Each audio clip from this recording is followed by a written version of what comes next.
Hola, ¿cómo están ustedes? Me da mucho gusto saludarles este domingo, esperando que el Señor les esté bendiciendo ricamente.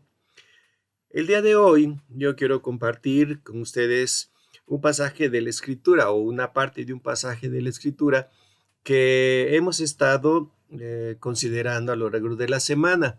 Y es el pasaje que viene del libro de Isaías, capítulo 9, versículo 6, a propósito de esta Navidad que estamos ya acercándonos.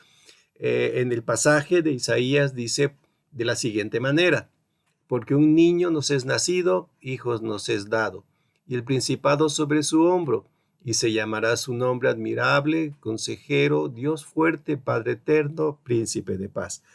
A lo largo de estos días, mis hermanos han estado compartiendo con ustedes algunas ideas relacionadas con este texto, y a mí me han pedido que considere con ustedes la última parte del versículo, cuando a Cristo se le conoce como el príncipe de paz.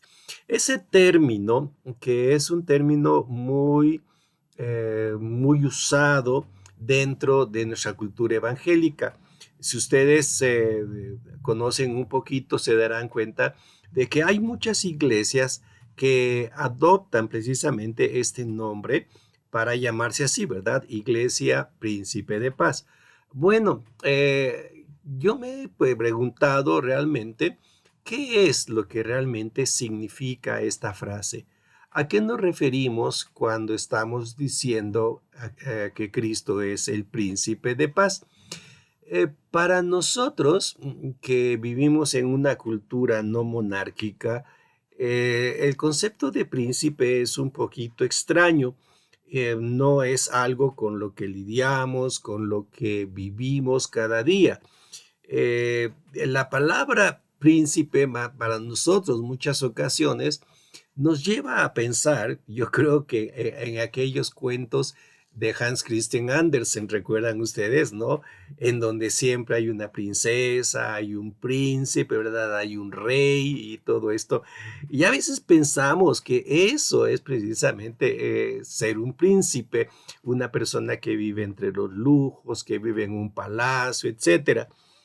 Ahora, el término príncipe, ¿verdad? Cuando lo vamos considerando en la Biblia, es mucho, mucho más que esto, ¿sí? No es nada más una posición social de prestigio, ¿verdad? De honor. Es mucho, mucho, mucho más que esto.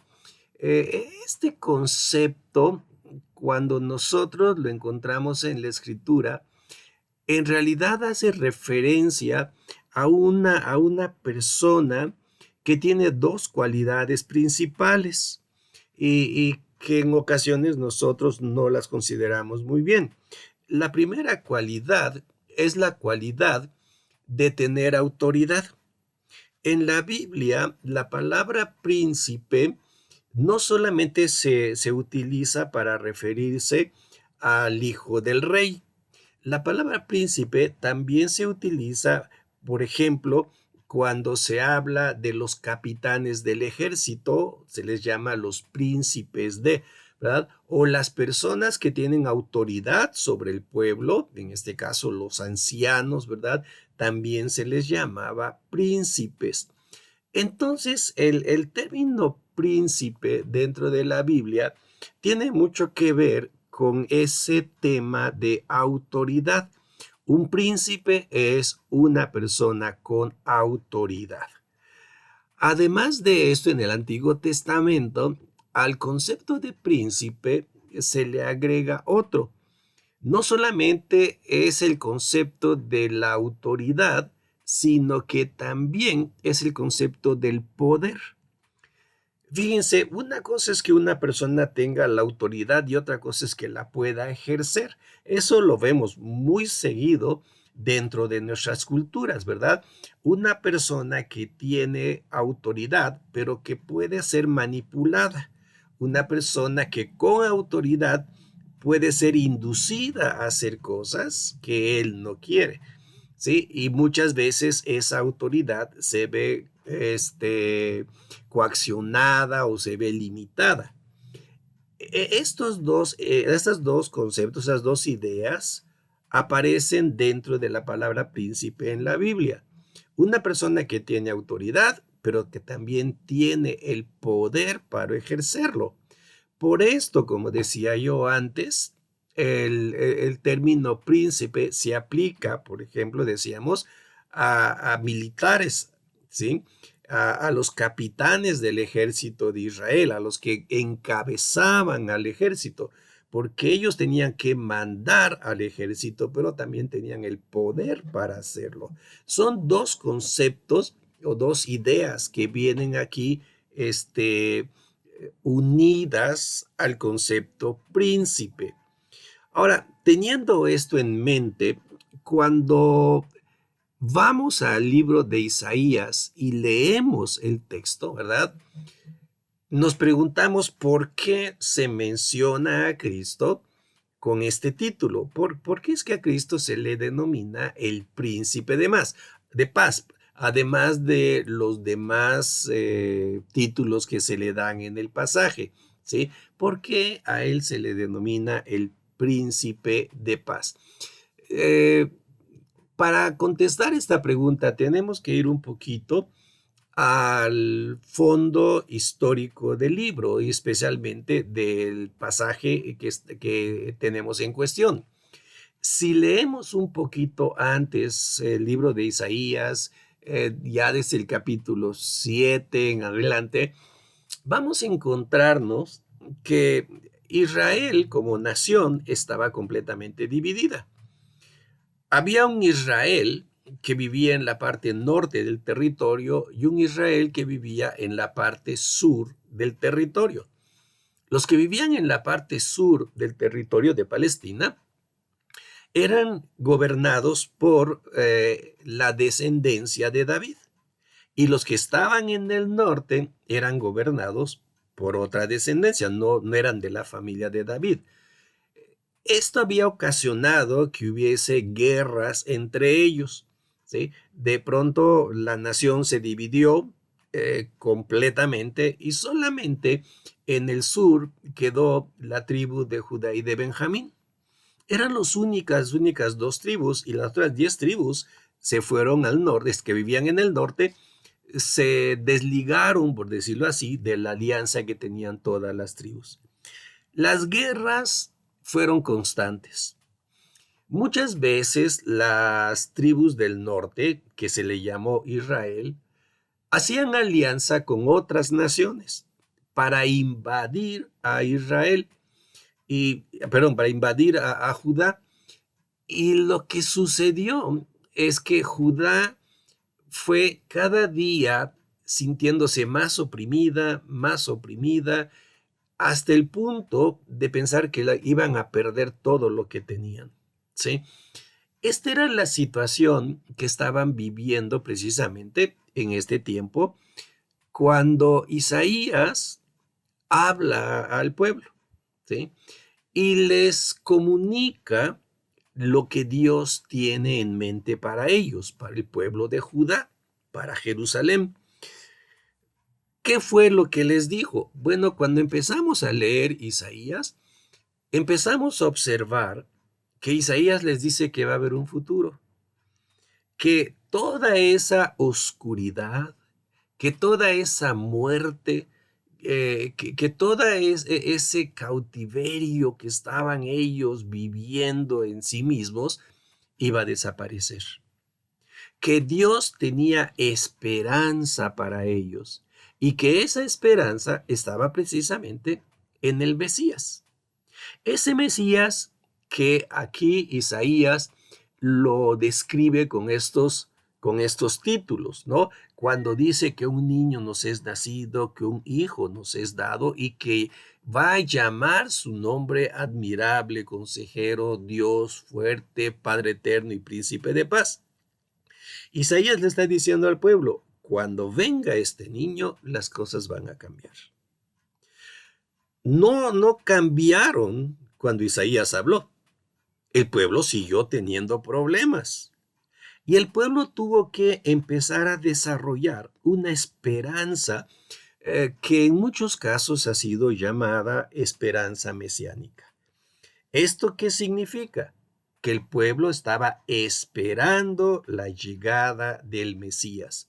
Ese Mesías, que no es otra cosa, que no es otra persona más que este niño del que habló Isaías. Este Mesías que venía a liberar a la nación de Judá de todos sus enemigos. Ahora, lo que vamos nosotros observando aquí entonces es que eh, desde el tiempo de Isaías, como ustedes pueden ya observar, empezó a nacer en las personas de Israel el anhelo de la liberación, el anhelo de tener paz, el anhelo de estar seguros, el anhelo de saber que ya no va a haber más sufrimiento, más dolor. Si lo comparamos con nuestros días, podríamos decir que es la misma esperanza que todos tenemos. Tú, yo, siempre estamos viviendo en ese punto en donde decimos, ay Señor, ¿cuándo van a cambiar las cosas? ¿Cuándo vas a sacarme de esta tribulación? ¿Cuándo vamos a poder tener paz? Y en diferentes maneras, nosotros seguimos teniendo una esperanza. A veces nuestra esperanza se enfoca en diferentes cosas. Le enfocamos precisamente en pensar que si tengo dinero, las cosas van a cambiar. Que si tengo salud, las cosas van a cambiar porque voy a poder producir dinero. Y entonces estamos en una lucha constante de pensar que todo depende de mí. Ahora, yo no estoy diciendo que no nos esforcemos, pero sí que tengamos cuidado en dónde ponemos nuestros ojos. ¿Cuál es nuestra esperanza? Dios le mostró al pueblo de Israel que la esperanza única estaba en la venida de este niño, de este Mesías, de este príncipe de paz. ¿Qué nos aporta entonces a nosotros esta idea? Cuando estaba yo leyendo el pasaje, vinieron varias cosas a mi mente y quisiera yo compartirles por lo menos 3 cosas a ustedes el día de hoy, ¿no? Cuando pensamos precisamente en este príncipe de paz, en este niño que iba a nacer con este título, ¿verdad? Eh, Me vino a la mente el hecho de que si él es el príncipe de paz, él, como los príncipes de Israel, tiene la autoridad de Dios y el poder para desarrollar la autoridad de Dios. Esto me ha golpeado un poquito en mi mente, ¿verdad? Porque esto quiere decir que nada va a pasar en mi vida sin que Dios lo sepa. Aún aquellas cosas que para nosotros son dolorosas, amargas, todo eso, Dios lo sabe, Cristo lo sabe, y tiene el poder para revertirlo si Él lo quiere así. Eh, es decir, lo único que yo necesito entonces en medio de la adversidad es tener tranquilidad y mirar a ese príncipe de paz, a ese Cristo que sabe no solamente lo que me pasa, sino también lo que me ha pasado y lo que me va a pasar. Ese Cristo es el Cristo en que nosotros podemos confiar.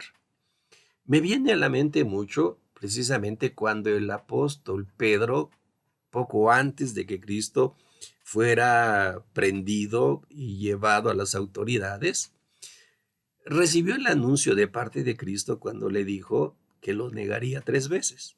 Cristo sabía lo que pasaba por la mente de Pedro, Cristo sabía lo que pasaba en el corazón de Pedro y dijo, Pedro, esto es lo que va a pasar. Pedro, obviamente, ustedes recuerdan la historia, ¿no? Dijo, no, Señor, yo no, yo no, yo no. Pero finalmente pasó. Y fue interesante, dice la Biblia, que cuando Pedro, perdón, lo negó la 3.ª vez, Cristo volteó y lo vio. Y Pedro se sintió muy triste. Cualquiera de nosotros que hubiese traicionado al Señor de esa manera, quizá hubiésemos salido corriendo, especialmente mirando cómo Cristo nos observaba, casi diciendo, ya ves, te lo dije y no me hiciste caso. Bueno, ¿qué fue lo que pasó después? Después de que Pedro pasó por esta experiencia, el Señor lo encaró. ¿Y saben lo bonito del asunto? Es que Cristo lo restauró y le encargó que fuera el pastor de sus ovejas. Fíjense, una persona que había fracasado rotundamente, Cristo lo restaura. ¿Qué me dice eso? Bueno, la vida trae muchas cosas y no debemos dejarnos nosotros vencer por algo negativo que nos haya pasado. Cristo lo sabe todo. Él es el príncipe de paz. Él tiene la autoridad de Dios y el poder de Dios para restaurar nuestras vidas. Otra segunda idea que vino a mi mente era el hecho de que Cristo sabe lo que nos va a pasar, pero también tiene control de esas cosas. Es decir, cuando algo me está sucediendo a mí que sea adverso, no significa que las cosas han salido de control. A veces pensamos, Dios ya se olvidó, Dios no me tiene en cuenta, a Dios no le importo. No, hermano, no es así. ¿Sí? Es más, la Biblia misma nos dice, y Pablo se lo escribió a los Corintios, ¿verdad? Que diciendo, no os ha sobrevenido ninguna tentación que no sea humana, pero fiel es Dios que no os dejará ser tentados más de lo que podéis resistir, sino que os dará también juntamente con la tentación la salida para que podáis soportar. Aquí habla el apóstol Pablo de tentación. La tentación es algo que nos atrae, algo que nos hace salir de nuestros cabales y nos hace pensar que podemos entrar a eso, ¿verdad? Obviamente la tentación siempre tiene una connotación un poquito negativa, pero lo que encontramos aquí en el texto es precisamente la fidelidad de Dios. ¿Sí? Como príncipe de paz, ¿no? Cristo tiene control de estas cosas. Como príncipe de paz, Él es fiel porque Él es Dios. Y no solamente eso, sino que mide las cosas que nos pueden pasar. Cuando estemos entonces en esos momentos de lucha, de adversidad, no nos dejemos vencer. Volteemos la mirada y volteemos a Dios y esperemos que Él nos muestre la salida de ese problema. Una tercera idea que yo tengo aquí, que me vino a la mente leyendo estos pasajes, es que como el término príncipe significa autoridad y poder, ¿sí? Esto significa que Cristo tiene la autoridad y el poder de darte paz. Y eso es algo que recordamos constantemente en Navidad, aunque a veces lo pasamos por alto. Cuando ustedes recuerdan que el Señor Jesucristo iba a nacer, recuerdan que los ángeles cantaron algo: gloria a Dios en las alturas y paz en la tierra. ¿Qué es lo que tanto anhelamos nosotros? Nosotros anhelamos tener paz, vivir en paz. Vivimos ahora en un mundo donde por todas partes nos llueven presiones, tensiones que nos hacen perder la paz. Mi hermano, mi hermana, yo quiero dejarte eso. Cristo es el príncipe de paz. Y en medio de la presión, en medio de la adversidad, Él tiene la autoridad y el poder para poner paz en tu vida. Cuando se iba a despedir de sus discípulos, les dijo: la paz os dejo, mi paz os doy. Yo no os la doy como el mundo la da. No se turbe vuestro corazón ni tenga miedo. Así que Él es el príncipe de paz. Disfrutemos de ellos. Así que en esta Navidad yo quiero dejarles estos pensamientos. Se acerca ya todo el borlote navideño, compras, comidas, ¿verdad? Salidas, y el mundo está como loco. Bueno, pensemos que Cristo es nuestro príncipe de paz y que Dios ponga en ti esa paz que solamente Cristo te puede dar. Pero recuerda, tienes que poner tú tus ojos en el príncipe de paz. No en ti, no en las situaciones, sino en Cristo, repito, que es tu príncipe de paz. Que Dios les bendiga y esperamos vernos pronto aquí la próxima semana.